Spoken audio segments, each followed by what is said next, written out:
নদীর একুল ভাঙিয়া সারিয়া নিঃশ্বাস, ওই পারে কত সুখ।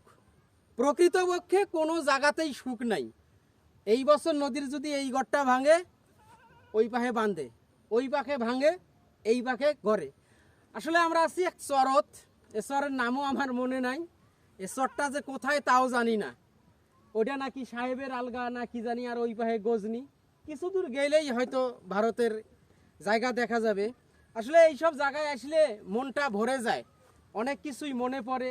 বিশেষ করে প্রকৃতির যে সৌন্দর্য, প্রকৃতির যে ভালোবাসা, প্রকৃতির সাথে মানুষের যে একটা অনন্তকাল থেকে যে একটা সম্পর্ক, সেই সম্পর্কটা এখানে আসলে আপনারা বুঝবেন। আপনারা যারা শহরে থাকেন তারা কখনোই এই মানে গ্রামের মাধুর্য, এটা তো গ্রাম না, এখানে কিন্তু কোনো ঘর বাড়ি নেই, মাঝে মাঝে চরের যে বাড়িগুলো, সেই বাড়িগুলো দেখা যায় আর কি। তা আমরা বেড়াইতে এসেছি এখানে, অনেকেরই চিনি না, কিন্তু মানিক ভাইয়ের সাথে যেহেতু পরিচয় এই অনলাইনে, এভাবেই আমাদের পরিচয় হয়েছে। তারপর আমরা আইলাম আর কি, যে মানিক ভাইয়ের এলাকাটা ঘুরে আসি। এই নদীটা পার হইতে হবে, নদীটা পার হওয়ার পর মানিক ভাইয়ের বাড়ি। অথচ আমরা নৌকার থেকে নদী পার হয়ে কিন্তু এদিকে আইসি বেড়াইতে, একটু শুটিং মুটিং করলাম, একটু আনন্দ ফুর্তি করলাম।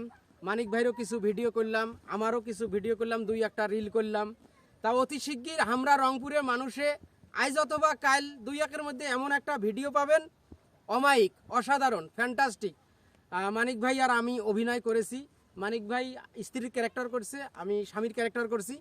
তা দেখার আমন্ত্রণ রইল আমাদের আমরা রংপুরের মানুষে। আর আমাদের জন্য দোয়া করবেন। আমরা 30 বা 31 তারিখের মধ্যে আমরা গজনি যাব, অর্থাৎ আমরা ভারতে যাব, ভারতের পাহাড় দেখব। যেহেতু পাসপোর্ট নাই, খুব কাছাকাছি থেকে তো ভারত দেখা হবে, একটা দেশ খুব কাছাকাছি, আমাদের পার্শ্ববর্তী দেশ, বন্ধু রাষ্ট্র, সেটা দেখার অনেক ইচ্ছা। তা সবাই ভালো থাকবেন। আসসালামু আলাইকুম।